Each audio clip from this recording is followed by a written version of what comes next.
Hello friends, तो आपका स्वागत है हमारे यूट्यूब चैनल हरी सरनम लर्निंग हब में। मेरा नाम यश दीक्षित है और आज हम क्लास 10th की चैप्टर नंबर फर्स्ट की बात करेंगे, संख्या पद्धति की, नंबर सिस्टम। आइए देखते हैं क्या है नंबर सिस्टम।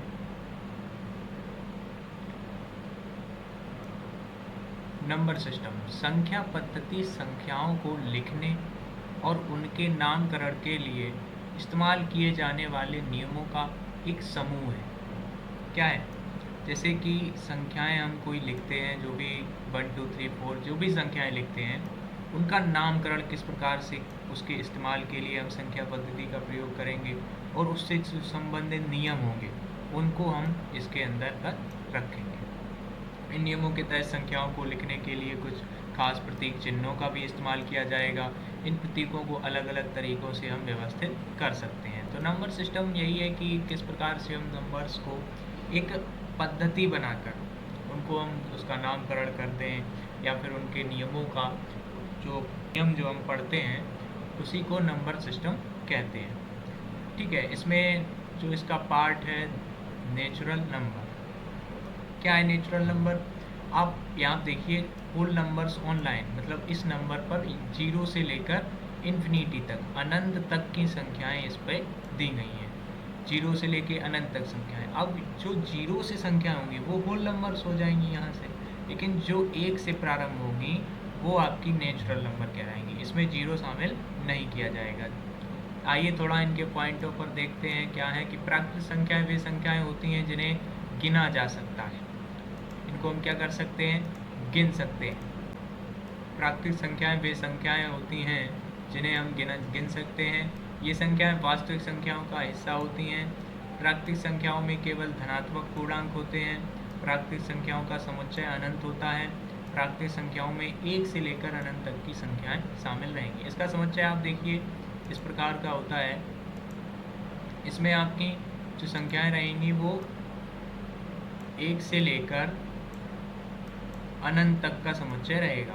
ठीक है, 1 से लेकर अनंत तक का समुच्चय। तो ये हो गई हमारी नेचुरल नंबर। जो 1 से लेकर अनंत तक जाए वो नेचुरल नंबर। इसी के साथ हम आगे बढ़ते हैं अपने होल नंबर्स पर, पूर्ण संख्याओं पर।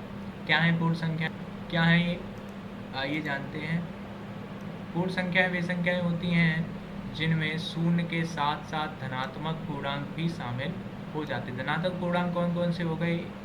1 से लेकर आपके अंश तक, जिसमें नेचुरल नंबर्स आएंगी। ठीक है, उसके बाद ये पूर्ण संख्याओं में आपको 0 को ऐड कर देंगे। नेचुरल नंबर्स में 0 को ऐड कर देंगे तो हमारी पूर्ण संख्याएं प्राप्त हो जाएंगी। Whole numbers are numbers that include 0 as well as positive integers. Whole numbers are also called integers. देखिए यहाँ पर एक घनाभ के माध्यम से दर्शाया गया है कि एक जो होल नंबर्स है वो बड़ा वाला घनाभ है, उस छोटे घनाभ को रखा गया है उस बड़े घनाभ में। मतलब कि होल नंबर्स को हम नेचुरल नंबर्स कह देते हैं। पूर्ण संख्याएं 0 से अनंत तक की सभी धनात्मक प्राकृतिक संख्याओं को हम पूर्ण संख्याएं कहेंगे। जैसे 0 से लेकर अनंत तक जितनी भी संख्याएं रहेंगी वो आपकी होल नंबर्स रहेंगी। पूर्ण संख्या 0 से शुरू होती हैं, जैसे इसमें दिखाया गया। ये संख्या रेखा है जिसमें 0 से लेकर अनंत तक संख्याएं रहेंगी। ठीक है, इसके बाद अगला हमारा है पूर्णांक संख्याएं। अगला नेक्स्ट है इंटीगर्स नंबर्स, पूर्णांक संख्याएं। क्या होती पूर्णांक संख्या? पूर्णांक संख्या वह संख्या है जो 0 सहित धनात्मक और ऋणात्मक दोनों ही पूर्ण संख्याओं के लिए संबंधित होती है। अब देखिए, अभी हमने पूर्ण संख्याएं पढ़ी, वो 0 से लेकर केवल धनात्मक संख्याएं थी, 0 से लेकर अनंत तक चले जाएंगे। लेकिन यहाँ पर क्या होगा कि आप 0 के साथ इधर तो जाएंगे, लेकिन आपको संख्या रेखा के इधर भी जाना होगा। लेफ्ट साइड और राइट साइड दोनों ओर आपकी पूर्णांक संख्याएं रहेंगी। ठीक है, जैसे कि आप इससे समझ सकते हैं। ये है इंटीगर्स लाइन, ये है आपके नेगेटिव इंटीगर्स, ये है पॉजिटिव इंटीगर। मतलब ये है ऋणात्मक, ये है धनात्मक पूर्णांक। जीरो भी इसमें शामिल रहेगा, लेकिन ये ना तो पॉजिटिव होता है और ना ही नेगेटिव होता है। तो जीरो से लेकर इधर की जितनी हो गई वो पूर्ण संख्या हो गई, अभी तक हमने पढ़ा। एक से लेकर इधर तक की संख्याएं कौन हो गई, नेचुरल नंबर्स हो गई। और अब हम जब जीरो को भी ऐड कर लेते हैं किसमें, पूर्ण संख्याओं में, सबसे पहले शुरुआत हमने की कहाँ से, वन से।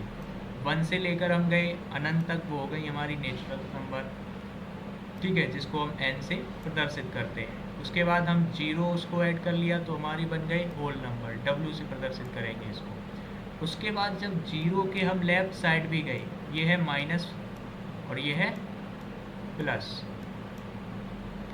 तो ये जब हम माइनस वाले एरिया में भी माइनस इन्फिनिटी तक चले जाएंगे, कहाँ तक चले जाएंगे, इधर भी इन्फिनिटी तक चले जाएंगे, इधर भी इन्फिनिटी है, इधर भी इन्फिनिटी, अनंत तक चले जाएंगे। तो जीरो भी इसमें शामिल रहेगा, तो उन संख्याओं को हम पूर्णांक कह देंगे। ऐसे समझ सकते हैं पूर्णांक के अंदर आपके नेगेटिव नंबर्स और होल नंबर, नेगेटिव नंबर्स को ऐड कर दिया हमने होल नंबर्स में, तो हमारे बन गए इंटीगर्स, ठीक है। अब नीचे से जरा समझिए, नेचुरल नंबर सबसे पहले हमने पढ़ा। प्राकृतिक संख्याएं क्या है, प्राकृतिक संख्याओं में जैसे ही हमने इस जीरो को ऐड किया, जीरो को ऐड करने पर क्या बन गई हमारी, होल नंबर्स बन गया। क्या बन गया, होल नंबर्स। होल नंबर्स में हमने नेगेटिव नंबर्स को ऐड किया, मतलब ऋणात्मक पूर्णांकों को ऐड किया, तो वो बन गया इंटीगर्स, पूर्णांक, ठीक है। इस प्रकार से ये इसका शेड्यूल रहता है। अब हम बात करेंगे परमेय संख्याओं की। परमेय संख्या क्या है, एक बहुत बड़ा अच्छा टॉपिक है आपके क्लास के लिए। P/Q के रूप में कोई भी संख्या, जहाँ P और Q, P/Q के रूप में कोई भी संख्या होगी जहाँ पर P और Q क्या रहेंगे, पूर्णांक रहेंगे। पूर्णांक क्या है, अभी आपने बताया। और Q जीरो के बराबर नहीं रहे, और क्या होगा, एक परमेय संख्या वही होगी जो P/Q के रूप में होगी, जहाँ पर P और Q पूर्णांक रहेंगे। जहाँ पर Q जीरो के बराबर नहीं होगा तो हम उसको परमेय संख्या कह देंगे, ठीक है। अब P/Q के रूप में जैसे कि एग्जाम्पल दे रखा है 1/2, 1/2, माइनस के 3/4, क्योंकि माइनस भी पूर्णांक होता है। पूर्णांक तो आपके माइनस वाले और प्लस वाले दोनों रहेंगे, इसलिए माइनस वाला भी रहेगा परमेय संख्या और प्लस वाला भी परमेय संख्या के अंतर्गत आएगा, 3/10, ठीक है। और ये 0.3। अब आप कहेंगे कि 0.3 कैसे हो गया, ये भाई P/Q के रूप में नहीं है, लेकिन है ये P/Q के रूप में। कैसे है, आप देखिए, जब 0.3 का आप P/Q के रूप में परिवर्तित करेंगे तो इसके नीचे एक होता है, एक जब ये दशमलव हम हटाएंगे, ये वाला, इस दशमलव को हटाने पर यहाँ पे जीरो बढ़ जाएगा, तो ये हो जाएगा 3/10। तो ये आ गया, 3 भी पूर्णांक है, 10 भी पूर्णांक है, तो ये क्या हो जाएगा, 3 भी पूर्णांक हो गया, 10 भी पूर्णांक हो गया, तो ये हमारी हो गई P/Q के रूप में। और जब P/Q के रूप में हो गई तो हमारी ये परमेय संख्या हो जाएगी, ठीक है। नेक्स्ट है हमारी अपरमेय संख्या। इसके एग्जाम्पल देख सकते हैं आप, कैसे दिए रहे, रूट के अंदर दे रखे हैं आपके, सारे कैसे दे रखे हैं। अपरमेय संख्या वह संख्या होती है जिसे दो पूर्णांकों के अंश के रूप में नहीं लिखा जा सकता। मतलब जैसे हम अभी लिख रहे थे, क्या लिख रहे थे कि 2/3 P/Q के रूप में हम लिख रहे थे कोई भी संख्या, तो वो क्या हो रही थी, हमारी परमेय संख्या। तो इसकी एक और डेफिनेशन बन सकती है कि ऐसी संख्याएं जिन्हें हम P/Q के रूप में नहीं लिख सकते, जिसको हम अंश और हर के रूप में नहीं ले सकते, वो हमारी संख्याएं क्या हो जाएंगी, अपरमेय संख्याएं। और परमेय संख्याओं में एक और बात हमने बताई थी कि Q does not equal to zero, Q zero के बराबर नहीं होगा। अगर मान लो कि यहाँ पर हमने कर दिया 3/0, 3/0, तो 3/0 आपका परमेय संख्या के अंतर्गत नहीं आएगा, ठीक है। यहाँ पे अपरमेय संख्या कौन सी होगी, √3। अब आप जैसे हमने सेकेंड आपको डेफिनेशन बताई कि ऐसी संख्या जिसको हम P/Q या अंश बटे हर के रूप में नहीं लिख सकते, उसको हम अपरमेय संख्या कहेंगे। अब √3 को आप लिख के दिखा दीजिए, √3 को आप P/Q के रूप में नहीं लिख सकते, क्योंकि रूट के अंदर जैसे आप मान लेते कोई भी संख्या लिखी उसके नीचे एक होता है, लेकिन इस रूट के नीचे एक नहीं होता है, ये नहीं होता है, इसलिए इसको अपरमेय संख्या कहते हैं। ठीक है, नेक्स्ट है रियल नंबर। परमेय संख्याओं और अपरमेय संख्याओं के समूह को हम वास्तविक संख्याएं कहते हैं। रियल नंबर वास्तविक संख्याएं मतलब जो भी जितनी भी परमेय संख्याएं हो गई और जितनी अपरमेय संख्याएं होंगी, ठीक है, जितनी भी रेशनल नंबर और इरेशनल नंबर हो गए, ये हो गया R rational number irrational number, इन दोनों